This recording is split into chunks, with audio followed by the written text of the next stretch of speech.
Barry Huggins Gamble Professor of Government at Smith College, as well as the current chair of the Government Department and a member of the Environmental Science and Policy Program Committee. Professor White teaches courses on global environmental politics, international relations, migration and refugee politics, and international political economy. His research and publications focus on Moroccan politics, environmental politics, and international security, and he is currently the co-editor of the Journal of North African Studies. To say he's been a longtime friend of the council, former member of our board of directors. He's been a popular instant issue speaker.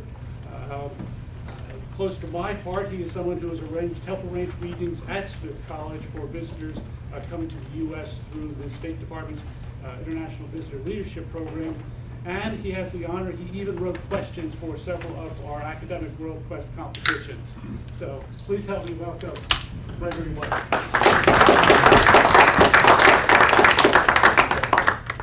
It's a real pleasure to be here and to be back. I've been a long-time fan and supporter of the World Affairs Council of Western Mass, and it's just good to be back and see familiar faces and friends. And the board is people with dedicated folks I know firsthand and devoted to engaging these kinds of critical issues. And I just think it does wonderful work and remarkable work. And I want to give a special thank you to Sid for arranging today's talk. I want to give a shout out to Christine Munska of the Women's Fund of Western Massachusetts, a former student, and I think you might have some, you'd be having flashbacks to sitting in lectures, So it's a real pleasure to be here.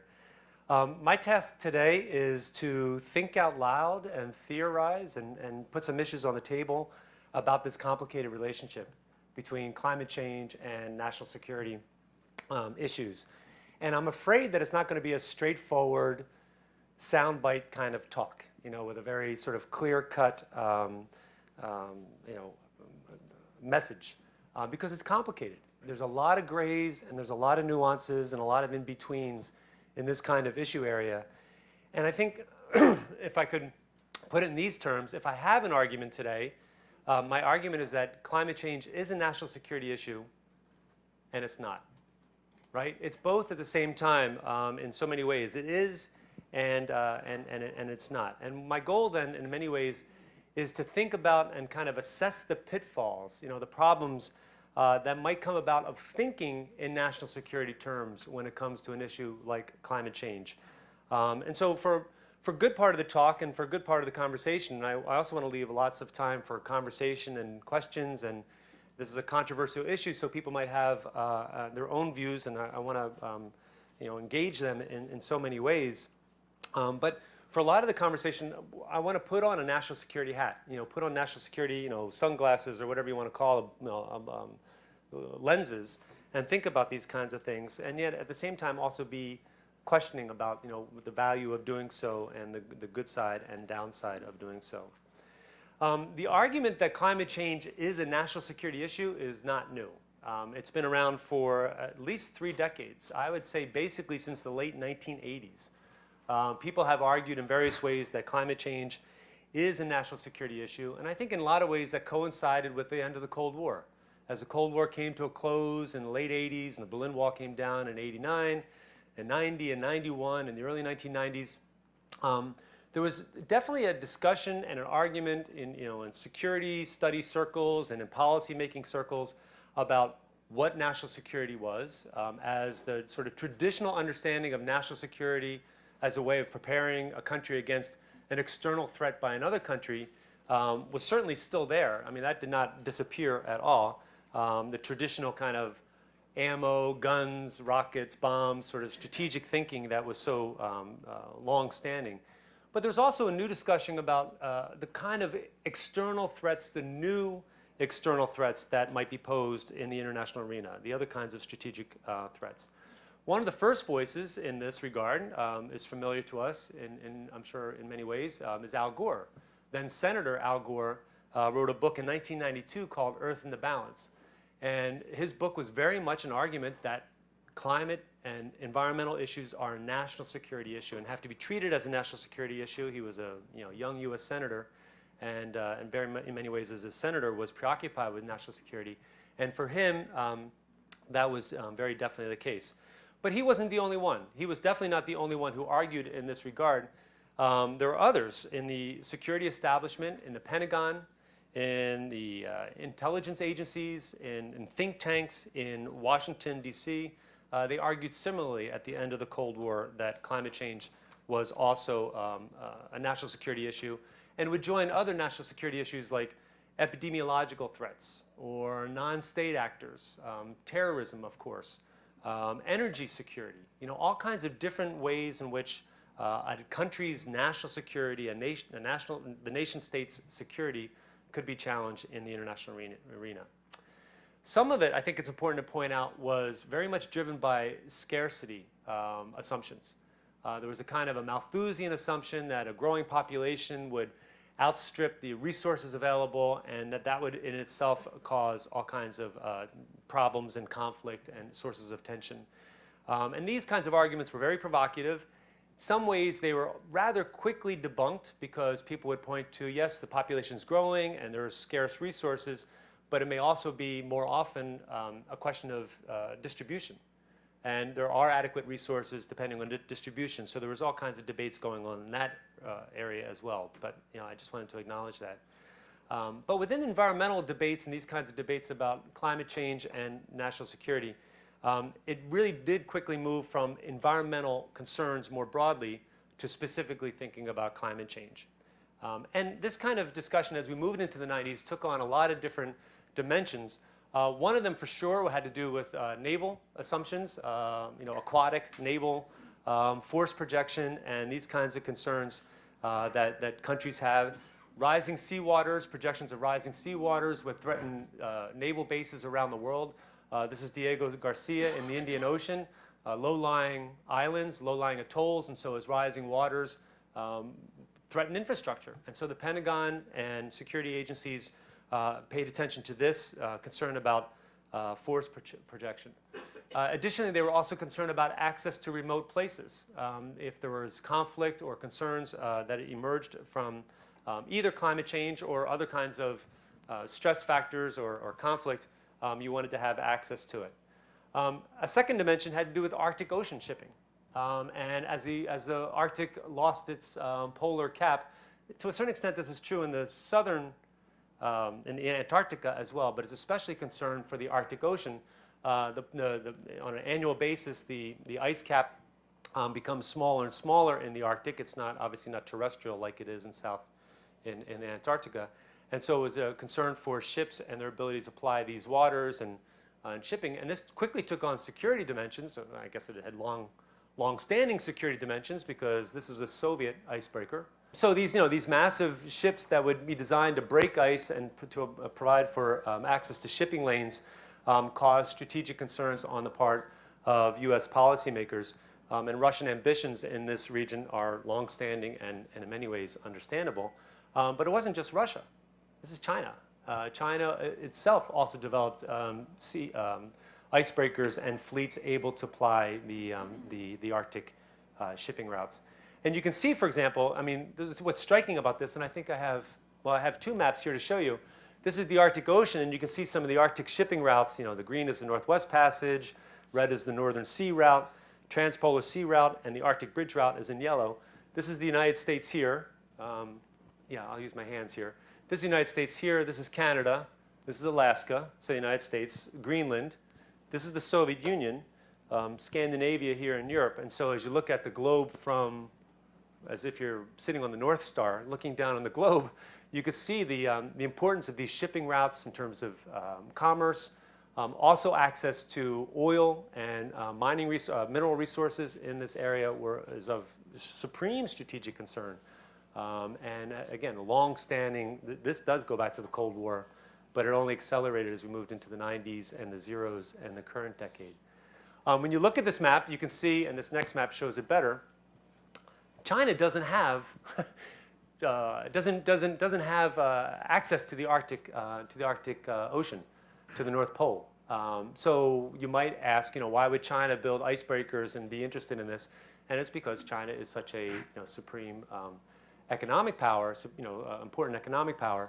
And so China is interested in this Northern Sea route in terms of shipping from its trade routes in Europe, say from Rotterdam and Holland and the Netherlands, as being effectively a shorter route than going through the Suez and all the strategic implications of going through the Suez.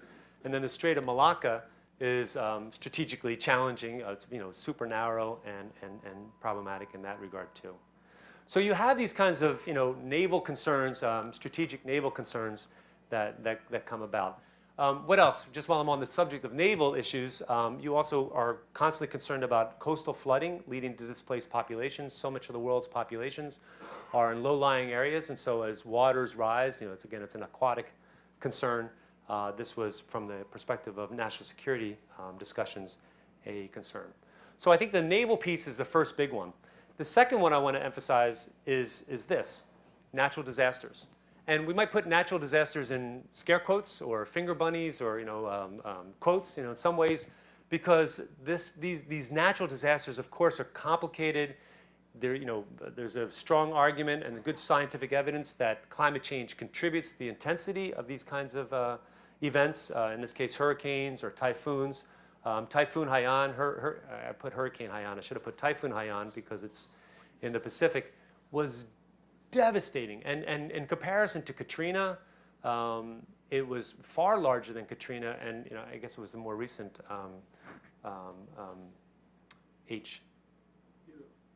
Harvey, was on the same size as Hurricane Haiyan in 2013.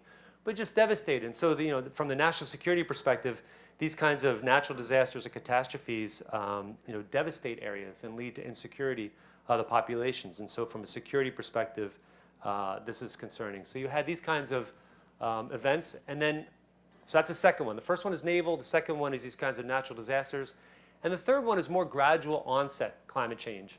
The day-to-day decline in ecosystems that might affect crop production in large parts of the world and ability for peoples to provide for themselves. It could also cause flash flooding. One of the things we see with climate change is that as temperatures rise, warmer temperatures can hold more water. You have more erratic rainfall. When it does happen, it hits hard-packed infrastructure that's not well equipped to deal with it, and you have urban flooding, and this is an increasing problem in many countries of the world. And then you have coastal inundation. I already mentioned this a little bit before, but in a place like Bangladesh, annual flooding in Bangladesh causes these kinds of displacements quite apart from the big storms. It's more of a routine annual piece. So all these kinds of changes that I've tried to outline, naval, natural disasters, slow onset climate change, prompted, again, security officials to argue in this regard, to see it as a threat to national security. I've made the point that it's the late 80s, the 90s, the zeros. I've also said that it's the Pentagon, intelligence agencies, and think tanks. But I also want to stress that it's European counterparts as well. It's not just the the United States and Washington focused or New York focused, if you will. It also was evident in NATO allies in Europe. Japanese counterparts would think in these terms as well in thinking about climate change as a security issue. This is a NATO summit focusing on climate change as a security risk.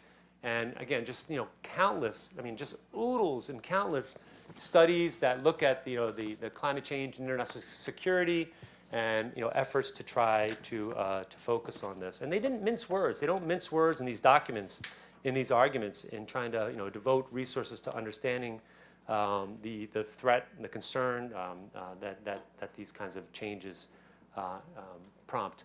I also want to stress, so I said it's Washington, D.C., it's Europe, it's government level and international organizations, but it's also the private sector. So defense sector, defense industries have also emphasized this as a kind of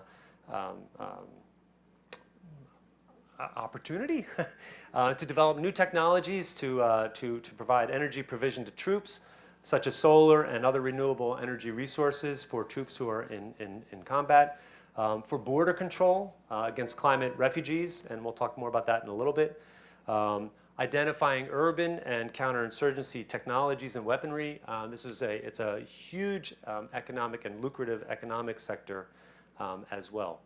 So government level, private sector, and then the last point I want to make is that it's rather bipartisan too. And I think that's important for us to stress. The Clinton administration, I've already mentioned Vice President Al Gore, well, Senator and then Vice President Al Gore. The Bush-Cheney administration as well in the 2000s, both Bush-Cheney administrations, and then Obama. Each one of the administrations in various ways emphasized climate change as a national security threat. To be sure, the Bush-Cheney administration was less so than the Clinton administration before it and the Obama administration after it. But I think it's important to stress that the second Bush-Cheney administration, especially after 2005 and 2006, Katrina was what, September 2005? You know, it's not clear to us who, pay attention to these kinds of things what prompted it, but it definitely began to emphasize 2006, 2007, 2008 to acknowledge that climate change was a concern and had national security implications. In the U.S. Senate, you might think about senators like Graham and McCain who push for climate change legislation, and also GOP nominees like John McCain and Mitt Romney also had climate change as part of their emphases.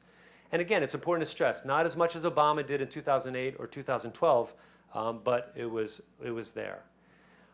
And I think one of the things points to make in this regard is that more recently in the Obama administration, Obama gave an interview in 2014. So this is before 2015, and the electoral cycle really picked up in 2015 and 2016 in the recent election in the United States. But it was an interesting interview in which Obama said that my administration is concerned about all kinds of national security issues and national security threats. Terrorism, ISIS, cybersecurity, economic instability around the world. But then he said, the thing that really keeps my advisors and my national security team awake at night and worried is climate change. And that's what he sees as this deep concern. And I can, if you wish, you can send me an email and I can send you citations for various books that are out there in this regard. Well, actually, in this case, this is a film.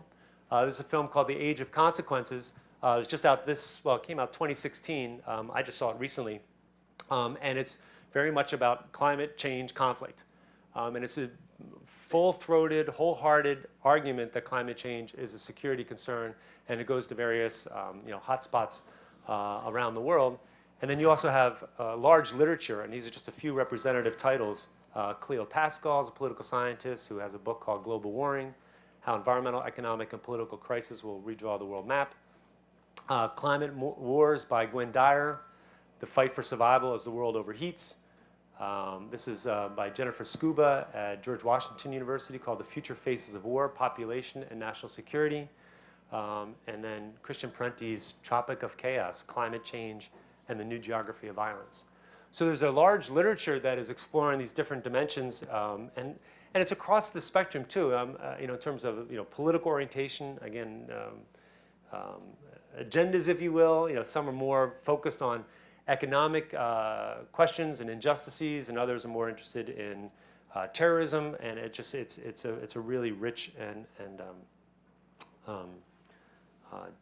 disputatious, not disputatious, that's not the right word, but just sort of engaged literature that I think is very, very important. So, are you persuaded? Right? Are you persuaded that climate change is a national security issue? And here I think it's interesting, and I'm keeping an eye on the time. Here I think it's interesting to, I'm going to pass out, I have some handouts. Don't worry, it's not an assignment or a quiz, but I did want to hand out some sheets because I think we tend to fall into this assumption that people aren't persuaded that climate change is an issue or a concern, or here, there's a whole bunch, and we can just quickly pass these around. There's a whole bunch of new studies and public opinion surveys that people have done, and this is one that's from Yale and George Mason Universities, the two institutions combined and collaborated on, I should have, I hope there's enough, and if there's not, perhaps you can share and look at each other's sheets. And probably what I did is I didn't keep one for myself. Can I borrow one back? Thank you. But what's interesting and what's striking about these kinds of things, and you can look at this sheet, and this is some specific numbers about public opinion estimates in the United States in 2016. I also have some slides that get at these kinds of issues about climate change. And this same study, what's interesting is that this slide is from, these numbers that I have here are from September 2012. So they're 5 years old now. But they've effectively stayed the same in the last 4 or 5 years since this study came out in late 2012. And what they did is they divided America and its understanding of, this is US public opinion, not global public opinion, in terms of their understanding of climate change as a concern, as a threat, as motivation for doing something about it.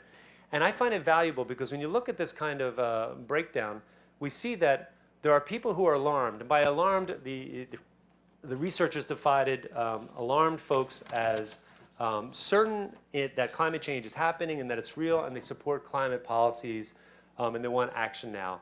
It's roughly 16% of the population, 16, 17, 18%, depending on recent data. Concerned, the next group is 29, 30%, are certain that it's real, that climate change is a real concern, and that the mainstream science, they're persuaded by the mainstream science. But they're more diffuse in their demands for action. They're worried about future generations and other countries in the globe, but they're not as alarmed as the alarmed category. They're not as anxious about it as the alarmed category. Cautious folks is a large, quarter of the population, roughly 1 in 4, are on the fence. They're persuaded it's real. They understand the climate change. Yeah, the world is warmer. It's warmer than it was when my parents, or my grandparents. Over the last 100 years, it's definitely changed. But they're uncertain about what that means and what to do about it. And so again, that's the middle quarter. Disengaged are not really very familiar with the issues. They tend to be unplugged and disengaged. It's a 1 in 10, 9% of the population tend to be less involved in political process in general anyway. And they're a category in their own right. The doubtful are 13%, 15%. They tend to be devout in their religious beliefs, and if their understanding is that as climate change is happening, they think it's natural. It's part of the natural processes. It's not anthropogenic or human caused or man-made, so that's a category as well. And then the dismissive are those who believe it is not happening, that it's not human caused, and they certainly oppose policies to address it. And so thinking in terms of any kind of policies, whether they be economic policies to address climate change, or certainly thinking about it as a national security issue, they're not in this line. So again, there's just a couple of slides that would show this kind of differences, certainty of belief in the reality of global warming. You can see in this regard that a vast bulk of people have some sense, well, not vast, yeah, significant number. If we were to add up those different, I can't do this quickly enough in my head, I should have written it out. But certainly more than half are alarmed or somewhat alarmed or more that global warming is happening. And I think one of the things we often sort of argue is that there are two sides of the debate, and that there's those who dismiss the mainstream climate change and approach it as a 50-50. And in many ways, those who are opposed to climate change are not supported by public opinion. They do tend to be much more influential, much more, they tend to punch above their weight politically, and that's true, and we see that in policy circles, but they're not supported, again, by public opinion. So I just wanted to put that out there, and again, we can turn to that in discussion and argument and questions you may have. But the one point I wanted to make is, in order to begin the process well, I have 2 points I want to make as we begin to wrap this up, is that environmentalists themselves, in terms of climate change as a national security issue, ironically, I'm going to go back to some of these slides. Ironically, climate change environmentalists, of various colors of green, from like light green all the way over to dark green, various kinds of environmentalists often use national security arguments as part of their arguments. And it usually runs along the lines of, well, the Pentagon's saying that climate change is a national security threat. Shouldn't we be taking it seriously too? And so it's a very interesting alliance, strange bedfellows, or I'm not sure how you would characterize it, but there's an interesting set of politics going on that if we demonstrate to policymakers and voters that it's a national security issue, we might persuade them to do something, because the Pentagon is taking it seriously as well. So all this said, both the argument that it's a national security issue, trying to pay attention to the complicated public opinion landscape. What are the problems of thinking about climate change as a national security issue? I started by saying that it is and it isn't. And in some ways, I'm persuaded that it is for sure. There's a lot of really strong arguments that it is, and it certainly occupies a lot of heft among security circles. But I think we have to raise the question, what could possibly be wrong with thinking about climate change as a national security matter? I want to argue that the security-minded thinking isn't sufficient, that it's not adequate. And in some ways, I might even go so far as to argue, and I'm not sure I want to argue this way, but I would at least put out on the table that it's counterproductive, that it might be inappropriate. And the reason I would argue that, at least to air the argument, is that when we talk about climate change, typically there are two poles, there are two policy sort of domains that people talk about. One is mitigation, and the other one is adaptation. So mitigation is just the process of how do we reduce the amount of greenhouse gases that are going into the environment. Greenhouse gases contribute to climate change.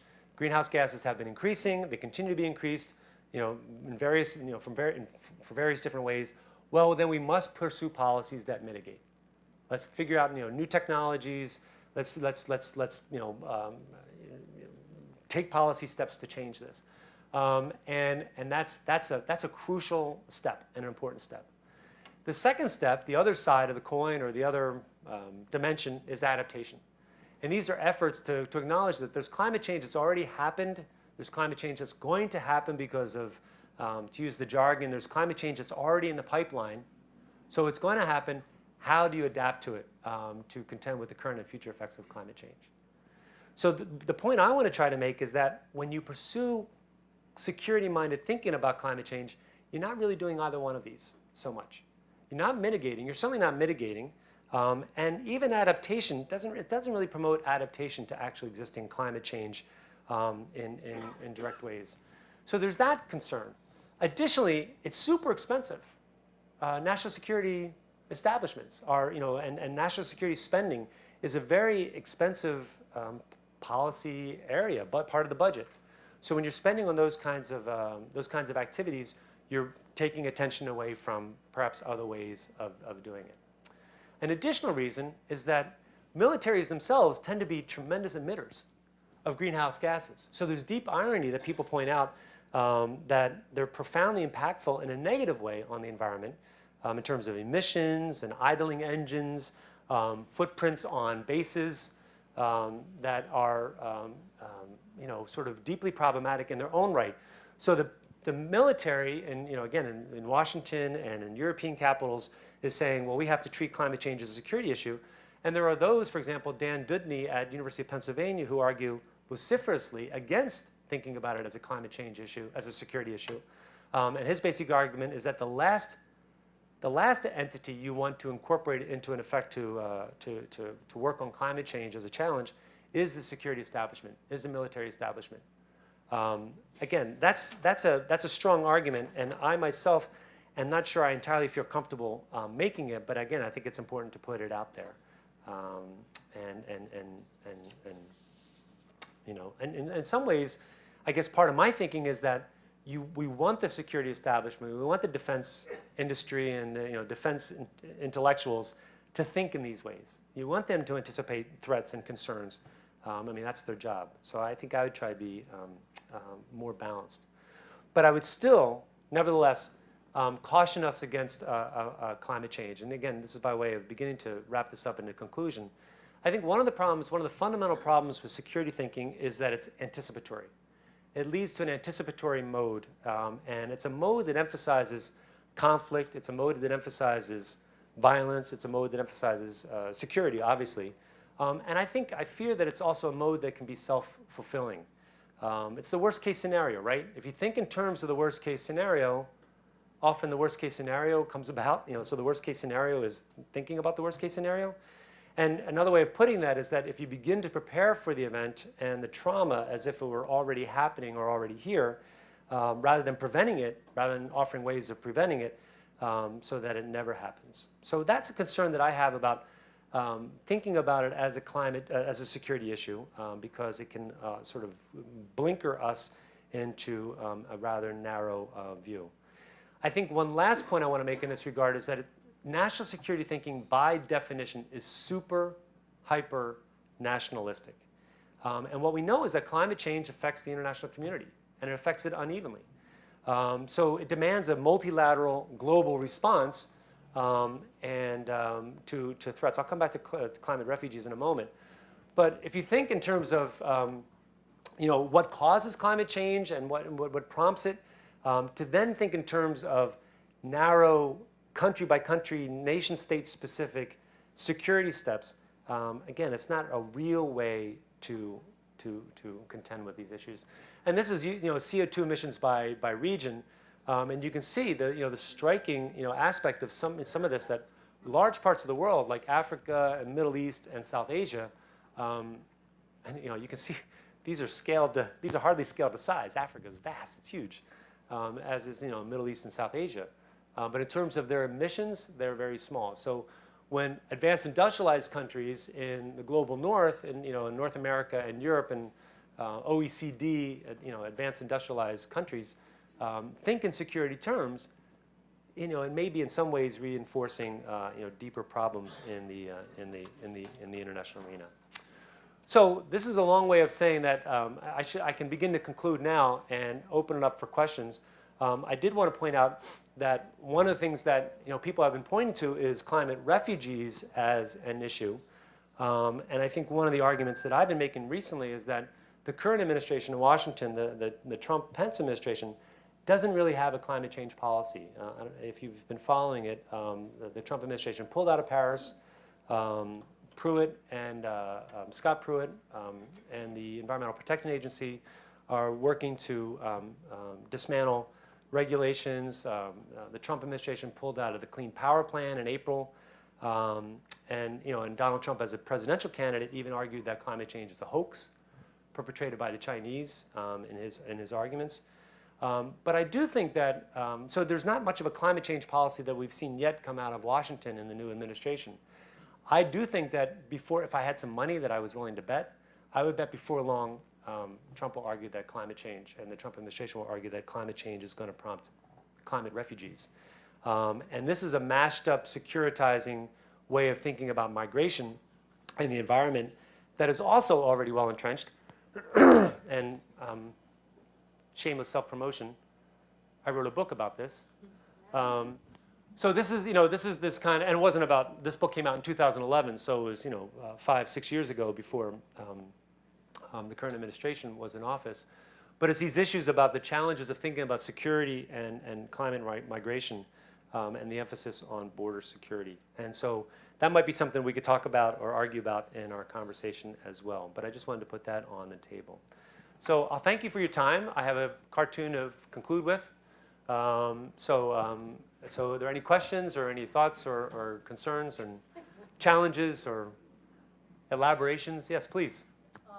Yeah, you set up, it seemed to me you set up as opposites, mitigation and, what was the other one? Adaptation. Uh-huh. And yet, most people, 7 out of 10 people think that climate change is real, and more than half think that there's human activity that causes it. Is it really either or? Isn't it a combination of the two? Absolutely. It really is. I'm glad you asked that. And that's one of the challenges, and that's one of the arguments that people often have with the question. The question was, if you didn't hear, it was about, is it right to think about mitigation and adaptation as dichotomies or polar opposites? They definitely are not. There's all kinds of instances, it could be technological solutions that people offer where while you are mitigating, you are also adapting. An example of this, after Hurricane Sandy in 2012, there was lots of talk by engineers, a group of engineers out of Stanford proposed putting in New York Harbor wind turbines to generate electricity and generate power from the wind, and it's ample wind up that corridor in northern Jersey and into New York and the New York Harbor. In addition to generating electricity and mitigating greenhouse gas emissions because it's renewable wind, it would also adapt to storm surges. These pylons can be built to diminish, or not mitigate, I don't want to use the word mitigate again, but protect the coastline against storm surges. So that's an example where, a technological example where it can be fixed.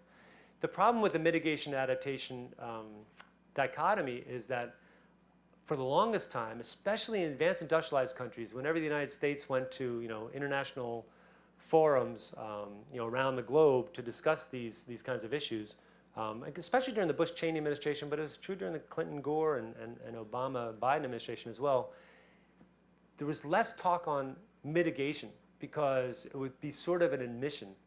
Again, this is especially true during the first Bush-Cheney administration. It would be an admission that climate change is human caused.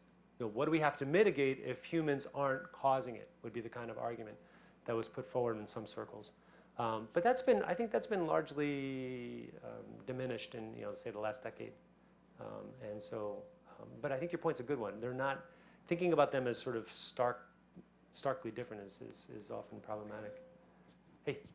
One thing that's really surprising of all these statistics on the sheet is, and this is not a fact, but it's most scientists think global warming is happening, only less than half the people, 49%.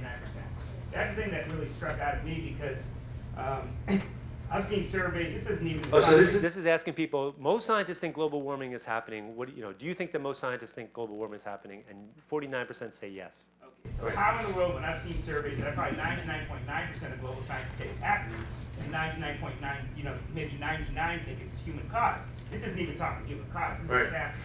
So if this is accurate, how could half the people possibly not believe that most scientists, and there's only one place that is purporting out there that climate change is real, and that would be like Fox News, watch it. Because they're the only ones that can find maybe 1 in a million scientists to come in and try to give equal, an opposite point to the people that say it's happening. And this is the most alarming thing of all, that a news network or propaganda could actually get half the people to believe that scientists don't believe it's happening. Yeah, and I mean that may be true, but I'm also thinking about my colleagues in the 5 colleges who are in the natural sciences. I mean, they're constantly talking about the challenges of communicating natural science findings to the public. It's really hard because natural science processes are complicated, and our schools do a good job, fair to good job of science education, but they could certainly do a lot better. And I think that's part of it as well. I think the media landscape's definitely part of it, and the power of powerful interests to get messages out there. But I think it's also just sort of people's science education tends to be pretty spare and not as strong as it could be. And you're right. I mean, in terms of the number of natural scientists, mainstream science that argue and have found that climate. That's the thing about climate change science too, is it's old science. I mean, it's from the 1840s, 1850s, and 1860s. It's not new. It's from the time of Darwin. That people were finding that if sort of the greenhouse effect, the greenhouse gas effect.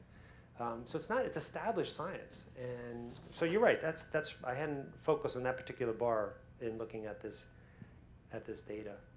I always think if 98% of, if you go to 100 doctors and 98 say that smoking is bad for you, are you going to say, I'm going to listen to the 2 who don't? Right? I mean, it's really striking, though, sort of like the preponderance of evidence, and people are more inclined perhaps to be skeptical than they should be. But it's a good point. It's a good question. Please. Just a follow-up to that question in your comments. If you watch news broadcasts, everybody tries to present a balanced view, right? So they're going to have a skeptic on that panel, and they'll have someone who truly believes that global warming is substantially due to human causes. Right. But when an audience who's unsophisticated, uneducated sees 2 people, one for, one against, it's very hard for an individual to truly evaluate what the significance is of what one person's saying versus the other. And there are times where the media has to have the gumption to present the issue based on the predominance of number of scientists and skip the skeptic, because what they're doing is causing real harm to having people truly understand the dimensions of this problem. The other concern I have is that this problem is so overwhelming and so difficult, and with people having so many other more immediate problems, they don't view this as an immediate problem. And if we don't have the leadership from the top explaining to the public in terms that they can understand how serious and how immediate this problem is, we're not going to gain and get ahead of it. And when we have someone like Trump, who's president of our country, who constantly says this is a false myth, it's not factual, it's not real, and he puts into his cabinet people who truly believe the same garbage, how in the world are we going to overcome this problem over the next 4 years? Yeah, I mean, those are really good pointed questions, and I myself don't have easy answers to them for sure. I think it's true that, I don't know. I mean, you're making really good points. It's a real challenge. I mean, the natural science about climate change. Let me put it this way: the natural science about climate change is really complicated. It's not. I mean, I was making the point that it's old science, but it's still it's nuanced and it's challenging. I mean, they know that climate change is real, that it's happening. They know that humans are contributing to it in really complicated ways, but it's not super direct causality, and there's all kinds of intervening variables and all these kinds of things. So to be clear about it is really hard, and it's really challenging. And that's again the point I was trying to make about natural science, communicating natural science to all of us.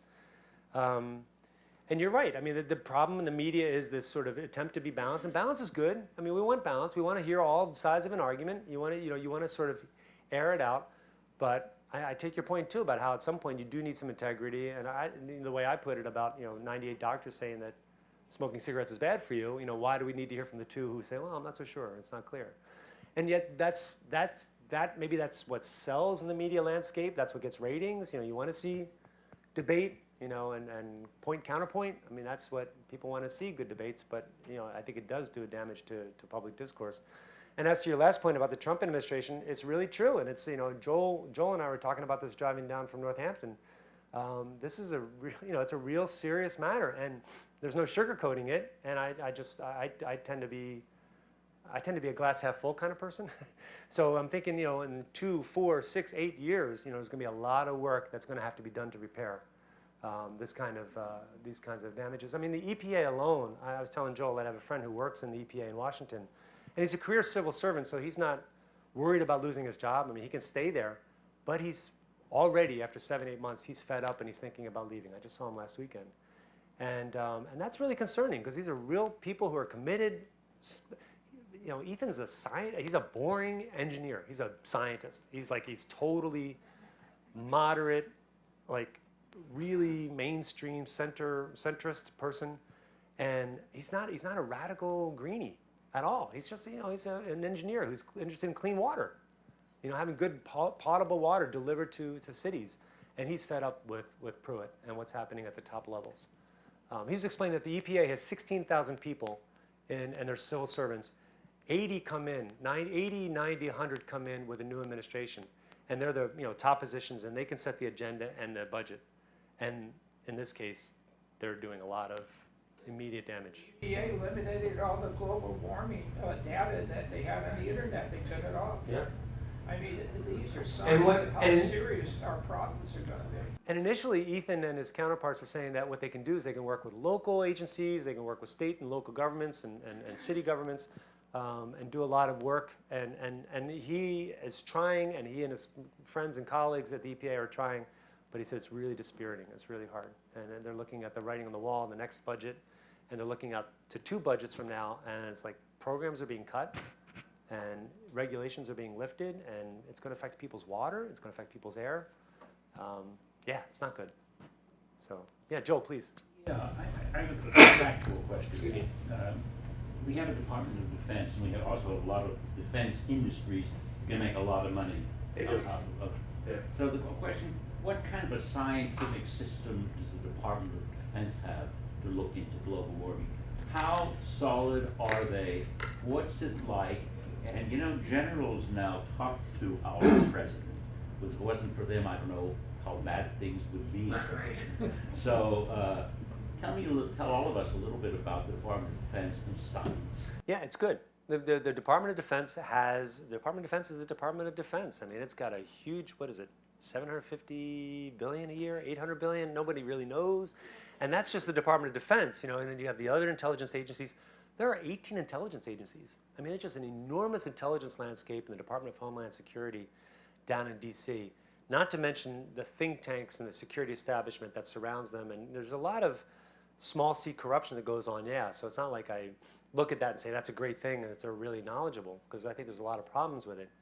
But their work is to prepare, you know, is to protect the national security of the United States, and they work very closely with science, with natural scientists. A lot of it is grant funded. They'll work with universities and provide funding.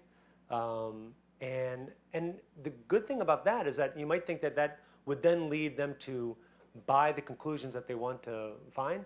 But I think this is, I think, true. I mean, and Joel, I know you have experience with development agencies too, like the World Bank. The World Bank is really good at funding arguments and debates. And they will go out and they'll find economists on different sides of an issue about agricultural development in West Africa. And they'll look at that finding and they'll try to make good policy based on it. And I think it's the same is true with the Defense Department. They have good scientific, natural science advisors, and their arguments are really informed by natural science. That I can assure you from as I look through these documents and read these speeches and so on by people. So how that then, but because of the way they're wired to think, that then leads them to think in terms of national security answers to the climate change that is happening. As to your question about what they might do with the executive branch and the White House and so on, I don't know. You can perhaps hope that the generals like Mattis and McMaster and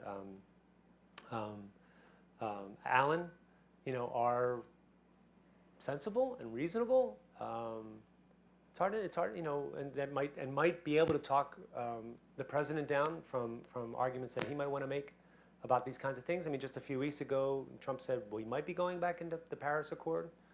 I don't know. That's hard to know, but I don't know if that answers your question. I think they do get good science, and their arguments are science-based. Yeah, just to be simple, here you have a president, and you have one secretary or EPA is telling him one thing, and the Defense Department is telling him another thing. I mean, that's a real conflict. Yes and no. I mean, I think the EPA is more for domestic industry. The EPA and Pruitt and coming out of Oklahoma as the Attorney General in Oklahoma, folks like that, they're much more kind of unencumbered industry, let industry flourish, and it's being hamstrung by overregulation. And that's more for the domestic economy.